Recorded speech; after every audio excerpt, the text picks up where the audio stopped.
then it doesn't exist. But if it exists in this container, in this world, it is part of creation and the creator. So we are a spectrum of light to darkness.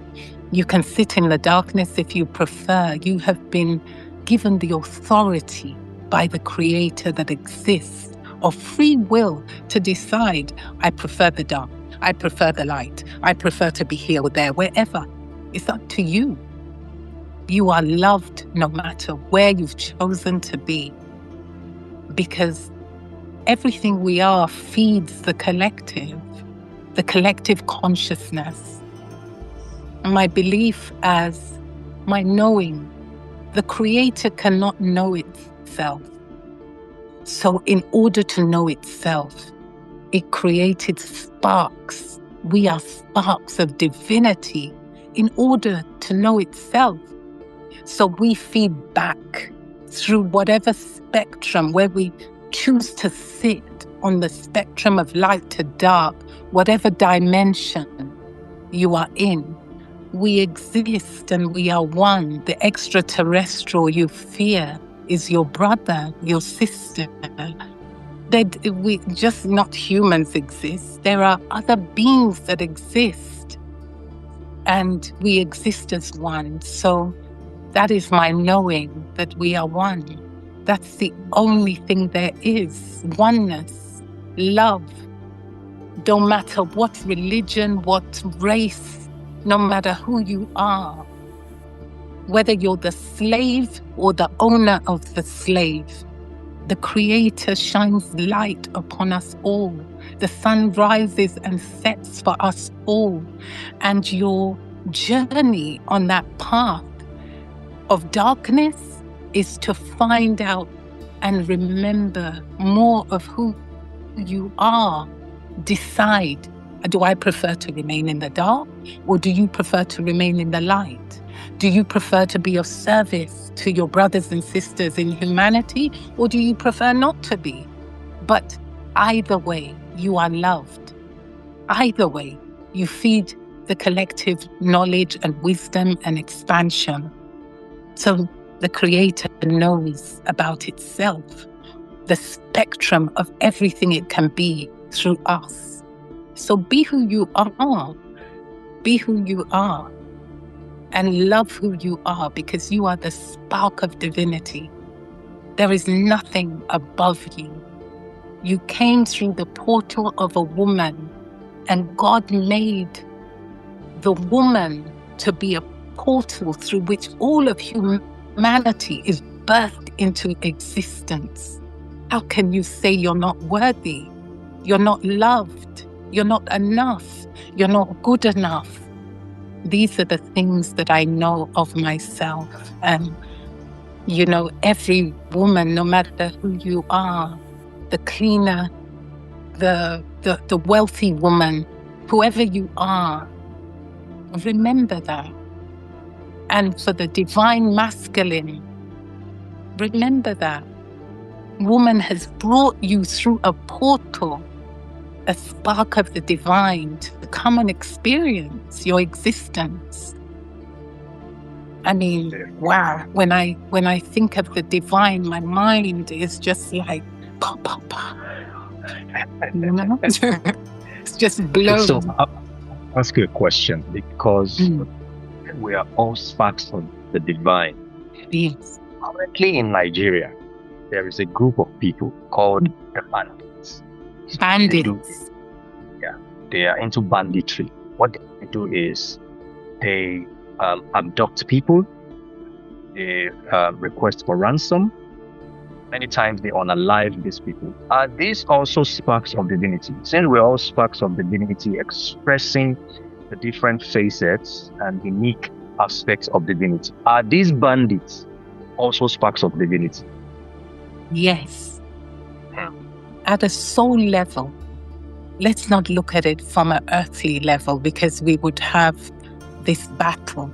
But at a soul level, we've already agreed what we are coming into this world to explore and experience, to liberate our spirit. So you believe So we already know. reincarnation? You believe in reincarnation? Of course, we reincarnate. We've lived many lives. And there is evidence when children come into the world, like there was a child in India who was telling its parents that it died in a fire. I died in a fire. I was a Black woman in New York. Da, da, da, da, da, da. When they went to research, they found evidence of this woman.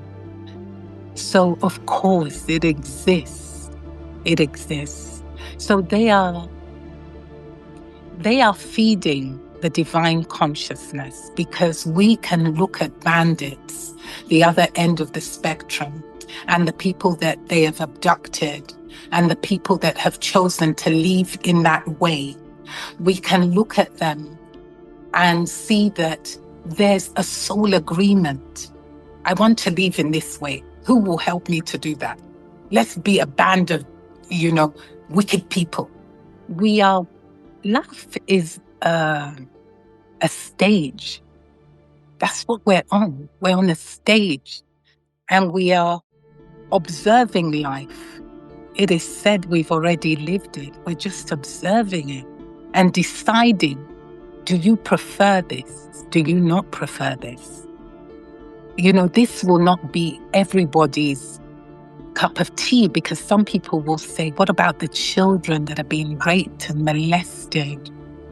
We come into life and we agree what we will go through. Like my mother and my father, the reason you don't hear me speaking bitterly is because I chose them. I chose them. I chose the circumstances and the environment I wanted to be born into. I wanted that because with each step I took, that's how I came to know myself and remember who I am. Without every step, I honor them and every step they took and every step I took to get here. If I didn't, then I don't know. So I honor the steps I took to be in this space. And when we remember who we are, truly remember the divinity we are, that question of what about this, what about that, reduces itself.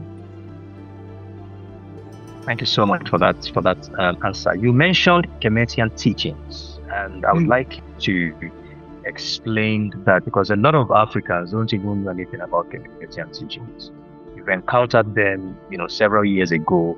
Can you tell us a bit about your experience or the knowledge that you have about Kemetian teachings? It was really Ra Unnefer Amen. They call him the Shechem of the Shechem, the power of it's like the power, mighty power of power. And they have reached a place where, like the ancient Egyptians, they have a particular power to do particular things because they understand the body, and they understood that through understanding the tree of life. There's a tree of life that they speak of, that within that tree of life, there is an understanding of each facet of ourselves. The highest aspect of ourselves, the human aspect of ourselves, the warrior in ourselves, the balance, art. There's Heteru, the beauty, the seductive nature that we have. There's understanding holistically who we are. And by doing that and using certain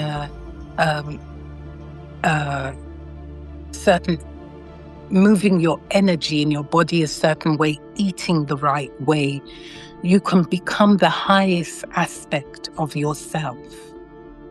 So they truly understood this, yes. And so the journey is to becoming who you are supposed to be, in this lifetime. So they use different rituals, different energies, different mantras, I'm not speaking too much of it because I don't want to offend by saying something that may be kept only within the group of Cult?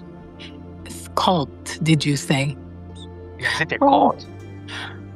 My friend said it was when I was part of them, but I can only say to you that what I learned from them grounded and has supported my lifestyle for many years. So whether they label them a cult or whatever they're labeled, there's goodness. If they're a fruit, you take the goodness from the fruit and you leave the rest. So I took the goodness from what they taught me, and I'm ever grateful, and I honor what I learned there. Yeah. I read in your biography that you are also into plant medicine. I've tried that a couple of times, but not as deep as you have, gone. So I would like to ask: there is a popular plant medicine called ayahuasca. What happened during your first ayahuasca journey? I was in my early 30s when I first experienced ayahuasca. I went to a place, I believe it was in Wales, ayahuasca. I was somewhere in Wales, and there was a group of us, a small group of us, and some people who lead, because when you explore your divinity, yourself, there are layers to you that you have to sometimes get past first. The conditionings of this world, the pain, the experiences you've had. But for me, I remember the corner I was in.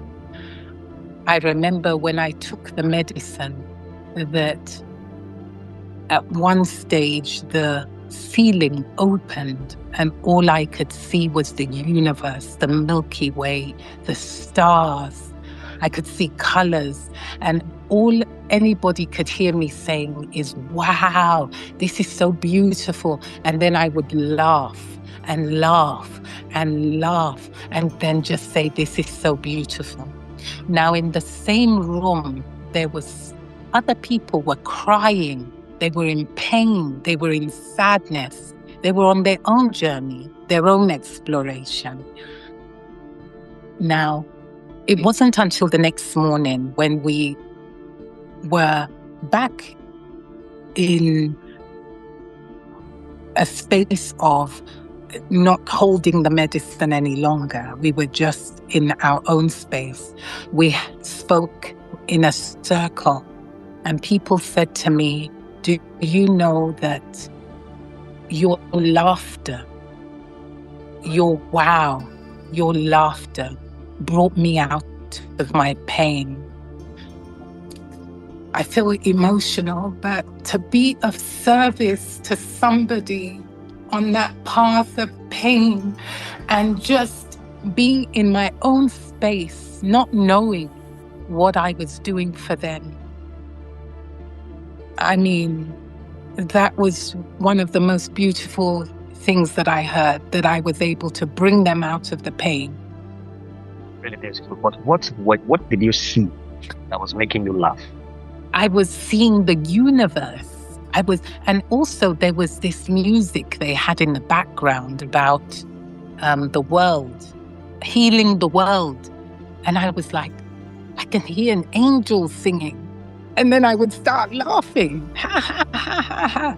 And then I would see the stars and I would be, wow. And then I'd go back into laughter. Medicine will show you what's going on for you. So that's where I was in my life at that time. I obviously held a lot of joy because that's what it was bringing up for me, my wow and my laughter. But for others, depending on where they are, it will bring up what they need to liberate, what they need to explore and then transform into light and let go of, I would like you to still say something about plant medicine because there's a lot of misconception around it. Some people have said that it is unhealthy, it is this, and it is that. What can you say about it? And would you recommend plant medicine for people who are on their spiritual journey? Now, all I can really say is that whoever is saying that it's this and that, they may not have explored it. And they're speaking from a place of not knowing. So from that place of not knowing, it's better to not say anything because you don't know. You're just giving an opinion about something you know nothing of. So that's the first thing. The second thing is plant medicine will normally call to you. It's an invitation. You feel it. You feel the pull to go. I wouldn't say to anyone, go and do plant medicine. Plant medicine is an invitation. It invites you and you feel it.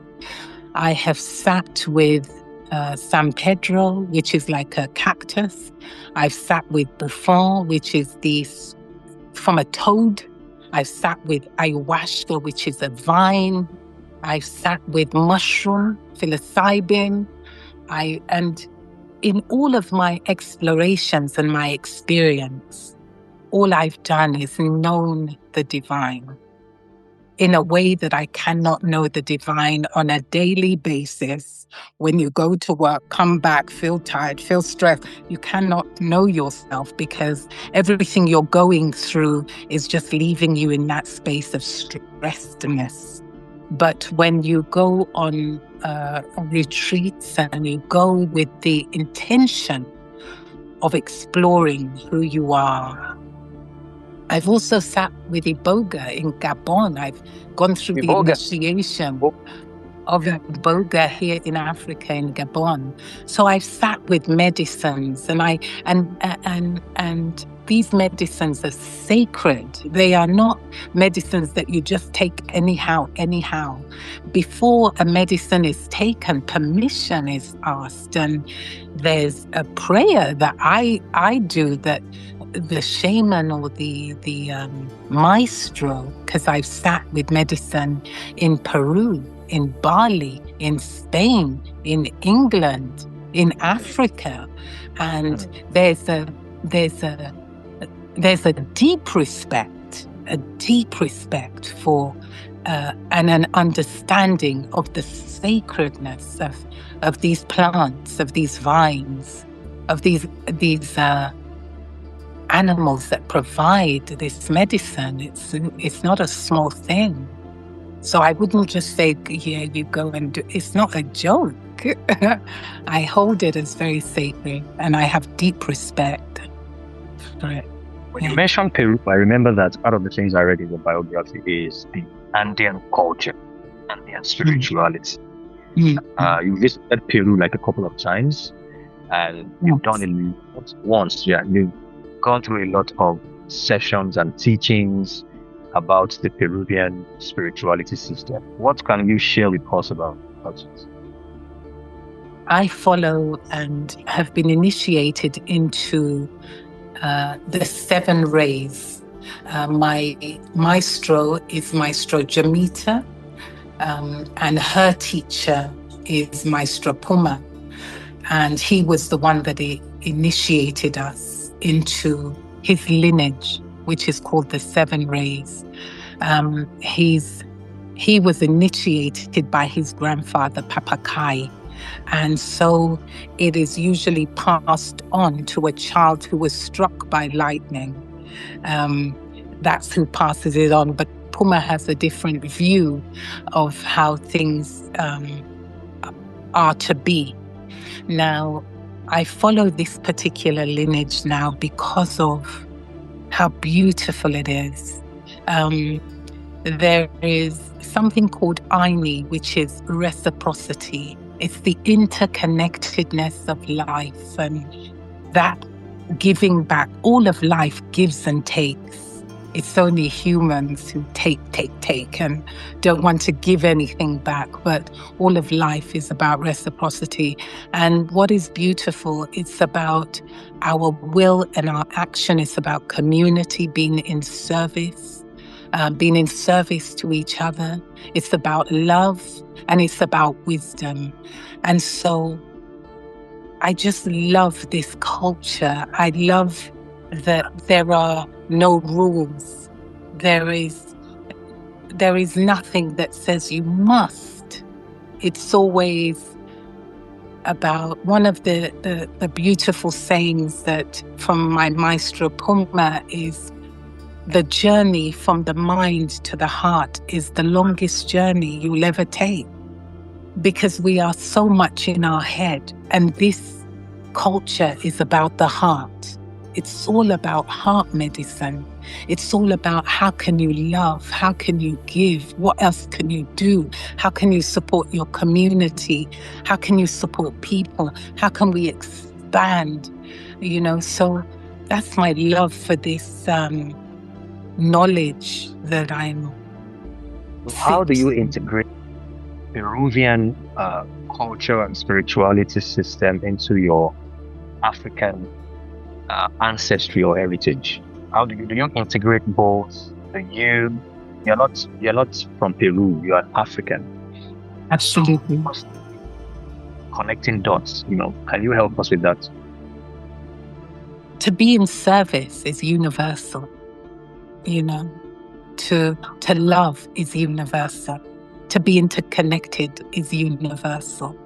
To have free will and to action supporting your community is universal. It's not you must do this. There's nothing that you must do. So I sit in my heart a lot, and so I can integrate any culture with Peruvian culture. Any culture, any religion. It's the religion itself that will say, no, don't do this, don't do that. And that's okay, because if that's what you want to do, there's nothing wrong with that. But I have always been seeking freedom, liberation. And so for me, this works. This works for me. Yeah. Excellent. Remind me of one of my quotes, which goes thus: you are the source. Everything outside you are tools that you use for your elevation. Absolutely. Absolutely. We are the source. We are. Everything that we see outside of us are tools that we use. Now, to the next question is quite interesting. Before you move on, I would like to also say to you that it's not about rejecting any religion at all.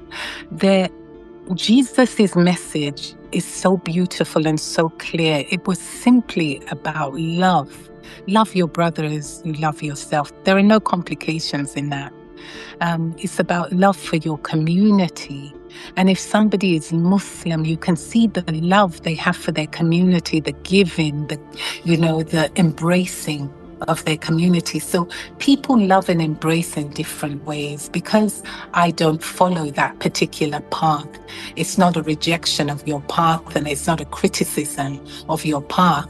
It's just that I have my own that I've chosen to follow. And I just wanted to make that clear to anyone watching, that there's nothing wrong with where you are, who you are now and who you are yet to become. It's there for you, whatever you want to do. I think we need more people like you in society, because we have very calm people are very scarce in society now. The majority of them are just out there aggressive, bossy, trying to make sure that we coerce people, manipulate them, control them, and get them to do whatever we want them to do. So I think society is in need of people like you who can live and then let others live. And I think that's the true essence of authentic spirituality, not forcing anybody to be anything, not trying to convert anybody from whatever they are without journey, You don't need to. The divine has given them free will to be who they choose. And if they choose that they have a pastor who coerces them, it's up to them. What is anybody's business? Be coerced, because that's the way that they have chosen to explore their path, through being coerced. There'll come a time where they decide, this is not for me, or this is for me. And then they can find and explore a different path. It's all experiences. It's experiences across this spectrum. That's all it is. And it's fun. It's fun. And this reminds me of a conversation we had a couple of weeks ago, where you said that I was talking about Andrew Tate, and you said Andrew Tate is also a unique expression of the universe. Yes. And I would like you to talk about that briefly, because I think people need to hear this and understand what spirituality truly is. If I remember correctly, I was saying that he is also a spark of the divine who is necessary. Because in the same way that people look at you and say that what you are teaching in this moment, or even people may look at this this transmission and they may say, what you're doing is wrong or evil or whatever they want to label it as. For somebody else, they will label this as liberating, as positive, as good for them. Now, there are people who watch Andrew Tate, and for them in this moment, it is positive, it's liberating. You are looking from a different perspective, and you're saying, nah, this man he's evil.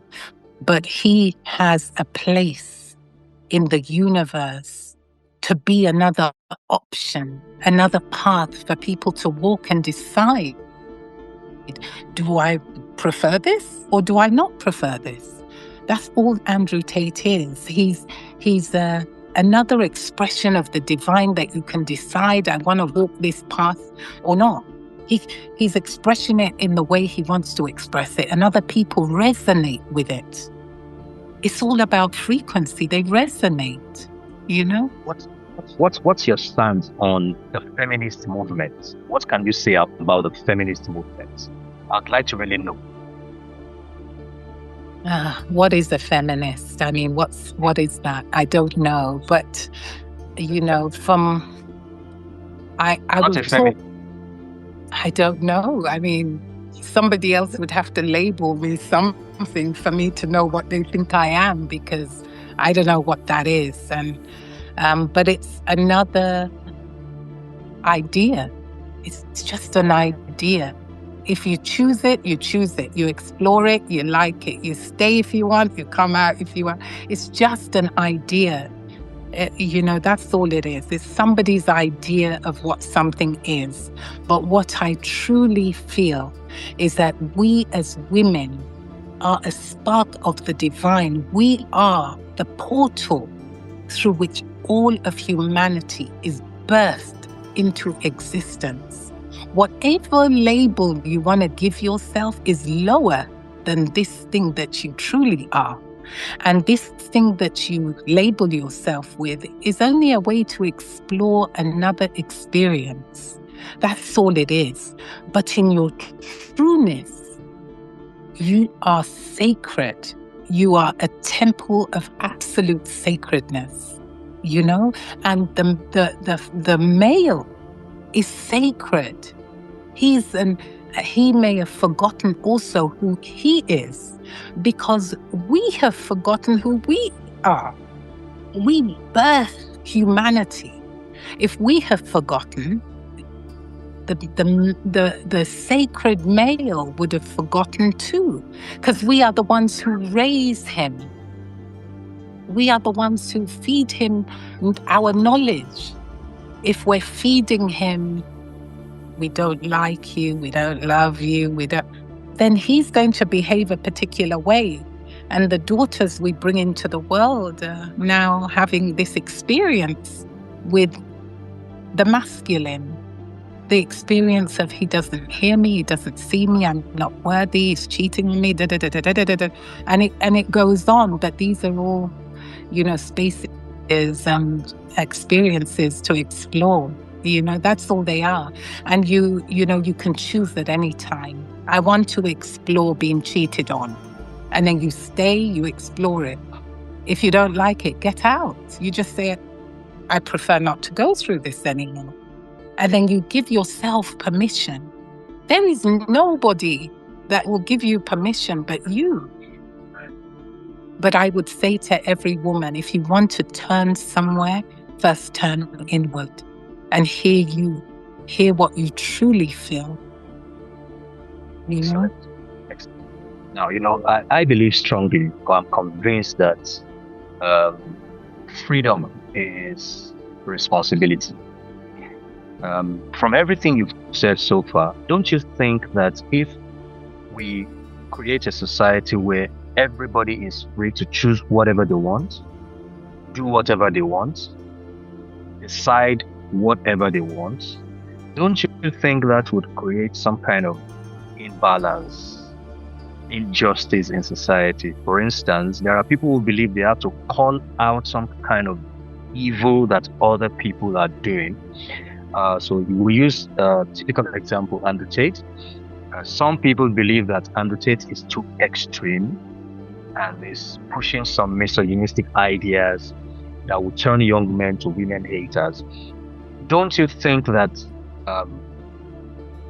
Andrew Tate needs to be reminded that going to the extreme is also not safe for humanity? Because if we allow everybody to do whatever they want to do and nobody is calling anybody to order, don't you think we're going to have a society that is chaotic and without any balance?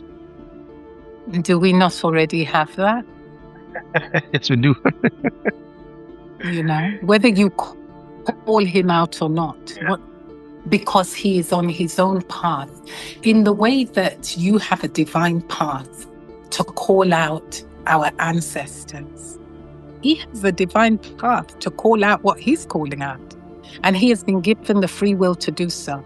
I read something amazing about Earth. Earth is a school where anything happens. Anything can happen here.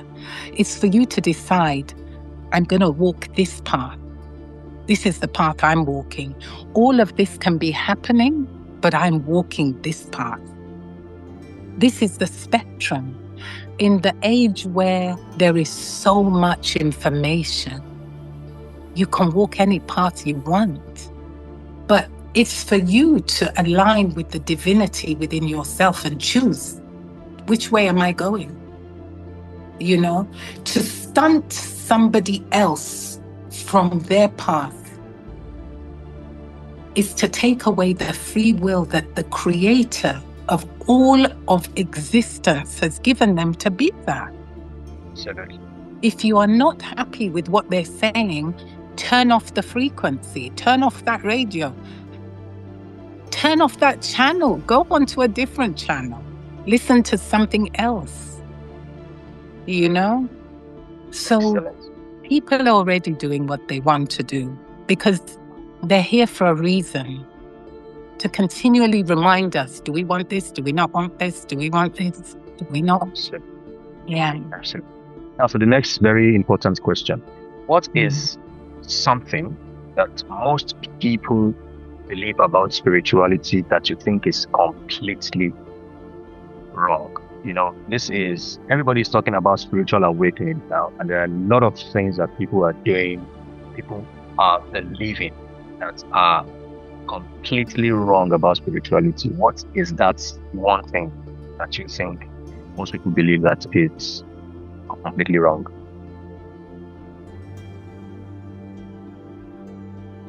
I don't know, because many people are saying many things, but I haven't heard what they're saying. So I can't say what is wrong or what is right about it. I can only live my life as an example of what spirituality is. And that's all we can all do. For somebody else to look upon it and say, wow, I like that, I'm going to adopt this way of being. It's a choice. It's nobody has the right, the divine right, to force or manipulate another person into their frequency. You can only live by example. So if somebody is saying something about spirituality and somebody else chooses to go in, it won't be long before their innate spirit will tell them, this doesn't work for me. And they'll exit when they're ready. But there was something they needed to go in there and learn in order for them to take the next step into becoming whoever they are supposed to be or whoever they want to become, you know? This next question is very, very interesting. And it's very popular, actually. I would like to hear your own perspective. What is the difference between religion and spirituality? I see religion in a sense as almost like a business. I see that there are several rules that need to be followed and adopted.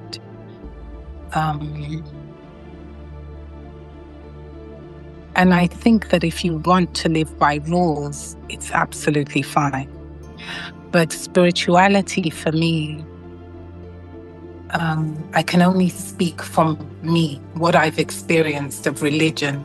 Anytime I feel that there are rules and that I have to do something, I exit very swiftly because it feels more like a religion.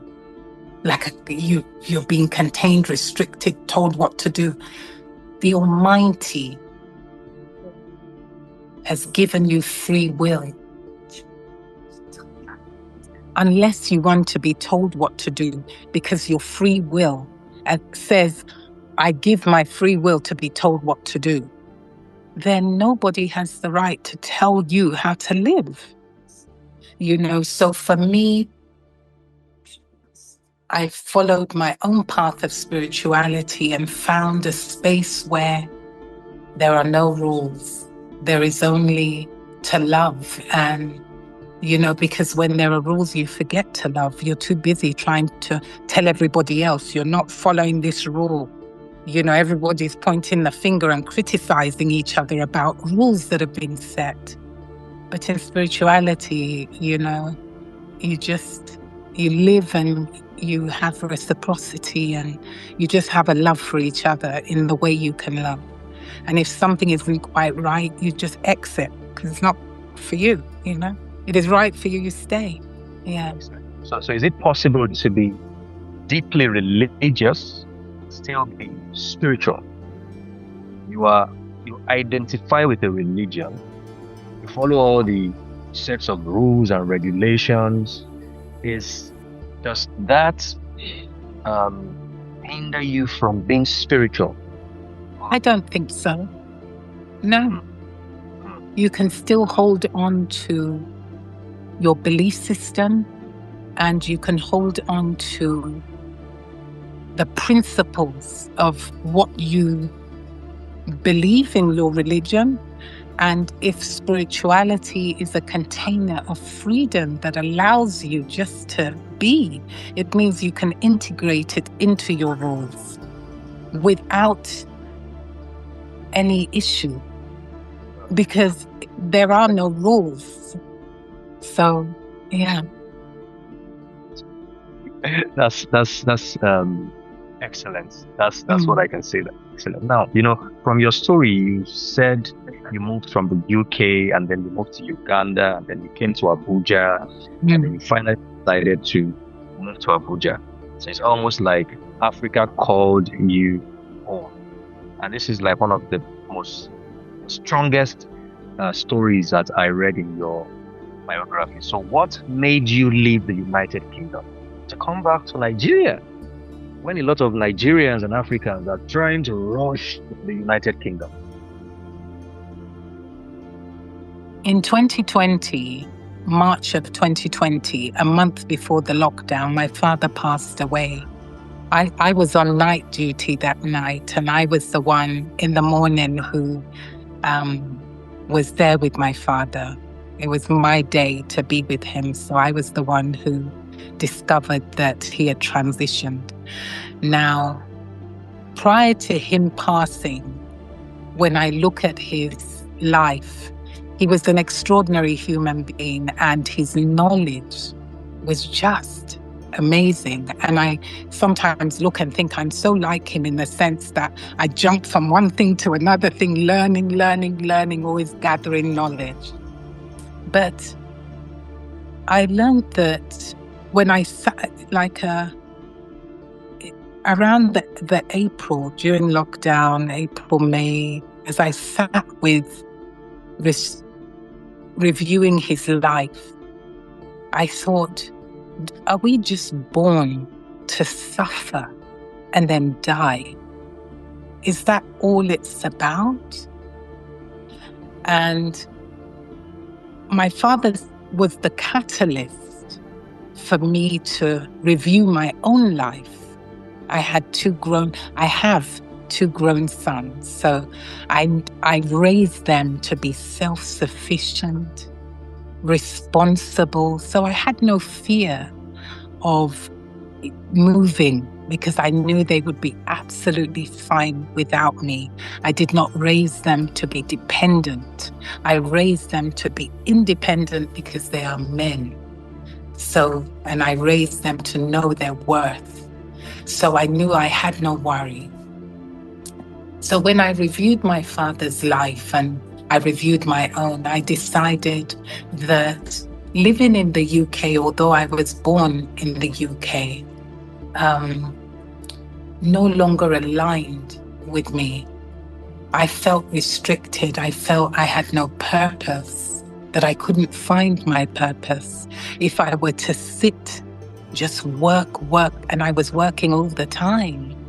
And when I wasn't working, I was cleaning or I was doing something. So I looked at it and I thought, no, this isn't purposeful. So I looked at the map of the world and I looked at, I use a pendulum, and I had certain countries listed, and I used my pendulum to decide which of the countries, and it kept coming up as Uganda.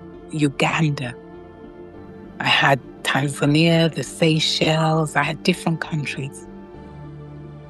It kept coming up. I had visited Nigeria, but I knew that I hadn't found a place in Nigeria that resonated yet. So I knew I wasn't moving to Nigeria. So I thought, okay, I'm gonna move to Uganda. And my family were like, but please, first, go and look, because you're gonna carry all your things and move there, go and look. So that was 2021 when I told my father passed in 2020. In 2021, I said to my family, I'm leaving England. In 2022, I traveled to Uganda with my sister, and we found an apartment that I really liked. We went to look at Uganda, feel out Uganda. That was 2022. Sorry, I didn't find the apartment. I went back in 2023 and I don't remember. I went in 2022, then myself and my sister went back in 2023 and we found the apartment early 2023. Then 2 months later, I put my things into a container and just moved to Uganda because I just fell in love with the peace. The people were peaceful, and it felt like the only thing I could say was that the ancestor, every time I took a step, they would put a slab down because everything was so smooth. There was no hitches. So I knew I was in the right place, that I was where I was supposed to be. And at that time, I didn't have any peace. My father had passed away. I was just so deeply unhappy. I had ended a relationship. I was so deeply unsure of myself, what direction I was going in. So when I went to Uganda, that year of peace healed me. Then my cousin, the following year, that was 2024, in the August of 2024, that same wonderful cousin of mine that I was with and became Christian, she said to me, "Oh, I've moved to Abuja. Come and see me." And unfortunately, the first time I was meant to go just for one night, my plane was so delayed that I missed my connecting flight, so couldn't do it. So what I did then was I booked 5 days in Abuja to just come and see her, to honor that I promised to come. By day 3 of being in Abuja, I fell in love. The mountains, the trees, the birds, I was just overwhelmed with just love. I was like, oh my gosh. And then to top it off, there were family here in Nigeria. So that was in the August of 2024. I said to her, I'm going to move to Abuja. There was this urgency in me after that. So by the September of 2024, the following month, I put my things in a container, bought a ticket, and I was living in Abuja. And that's how I came to be here. So for me, there's no fear of getting up and moving, following that inner compass that says, go here, go there, go there. But I feel that it was the ancestors who truly brought me home to Africa, whether it be Uganda, brought me home to Africa, and then made a way for me to find a place I could be here in Nigeria. Yeah. Excellent. So question, what did Abuja awaken inside? What's your experience so far? Do you see yourself leaving Nigeria for another country? I can't say because I'm a free spirit and I travel. I love to travel. But what I can say is that Abuja it awakens in me something beautiful, because anytime I go somewhere and I'd land at the airport, and that drive from the airport, seeing the mountains, seeing the trees, I'm just overwhelmed with love. I'm just like, oh my gosh, I'm so happy I'm back in Abuja. Oh. So that's what it does to me. The vibration of absolute gratitude is what I hold for Abuja. So I love Excellent. it. Yeah. This is the first episode of the Femi Jubal Unfiltered. So there is a segment called Quick Fire Round. We're going to ask you some questions and you answer in 10 seconds. But before that, I'll do my best. You're also an author, and you wrote a book titled Ayo the Little Monkey, which is a story that also has an animation, and the book is in 5 different languages. Tell us about this. Ayo the Little Monkey was written as a way of reminding our children to listen. It's a children's book. It's a gentle reminder, but also shows the child that whenever something happens, just because you're a child, it doesn't mean there are not consequences. You know, those consequences are not to punish you, but they exist because cause and effect. So Ayo the Little Monkey is a story of a monkey who didn't listen and found itself in a challenging position, crying and realizing that I should have listened. So that's what Ayo the Little Monkey is. The 5 languages are, it's in English, it's in Pidgin, it's in Hausa, it's in Igbo, it's in Yoruba. So it's a way for any family to read it in their own language.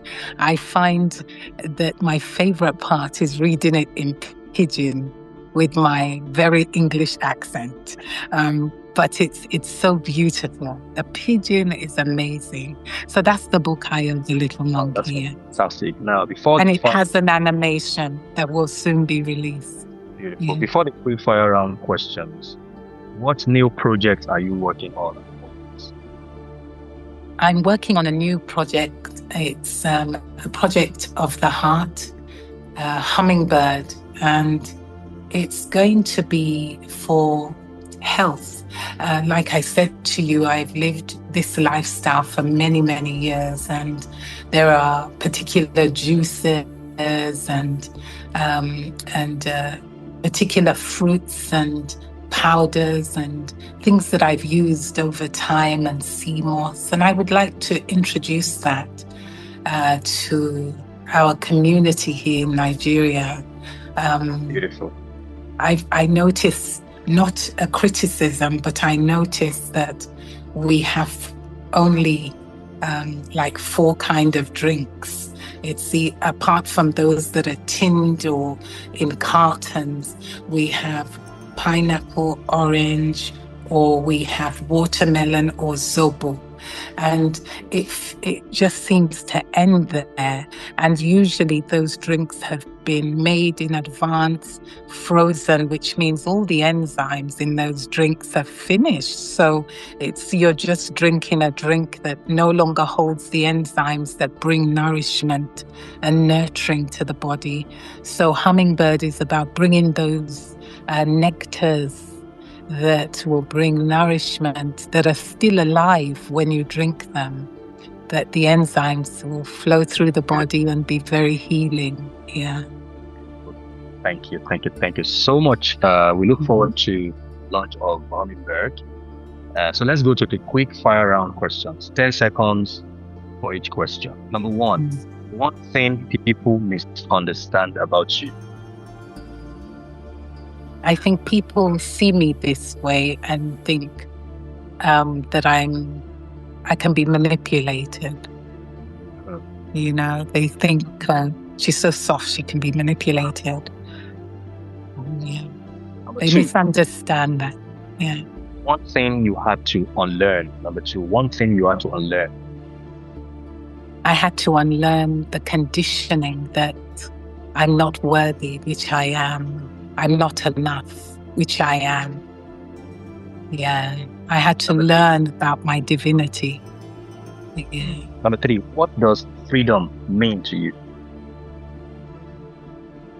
Freedom is liberation. It's just waking up in the morning, seeing the sunrise and deciding, today, this is what I'm going to be. This is the vibration I'm going to hold. Excellent. Know? Yeah. Excellent. Next one is, what is your greatest fear? That I will not achieve.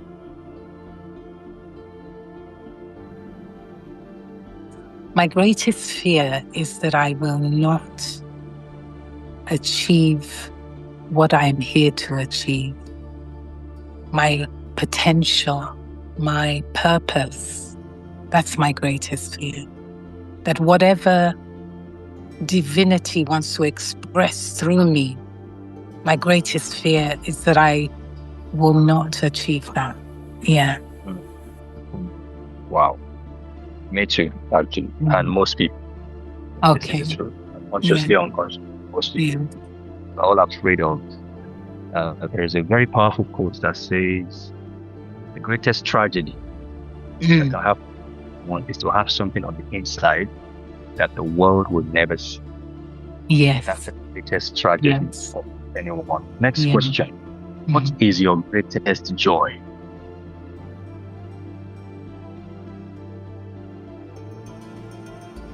My children. Because of them, I don't think they know. Because of them, I chose to be determined, to persevere, to take a step, to build myself, to become a better version of me. And then my family are just amazing. Yeah. Excellent. Next question is this. What does love mean to you today? What does love mean to you? To me, love is to allow. It's just to allow people to be who they want to be without affecting them. Let them just be who they want to be, because they're going to get there. So it's about not imposing yourself on people. that's what I don't want to impose myself on people. And lastly, what are you still trying to understand about life? Wow. That's a big question. Nigeria. Still trying to understand Nigeria. No. I'm still exploring divinity, because divinity is so expansive. It's unbounded. So I'm still exploring divinity and my connection to it. Yeah. Excellent. Yeah. Excellent. Okay, Yeah. so now another question for you. Mm. This is a question I'm also going to be asking all the guests on this podcast, and you happen to be the first person I'm going to ask that question. Imagine that this is your final conversation on Earth. Just imagine that. You have 1 minute to speak to humanity. What would you say to humanity? 1 minute.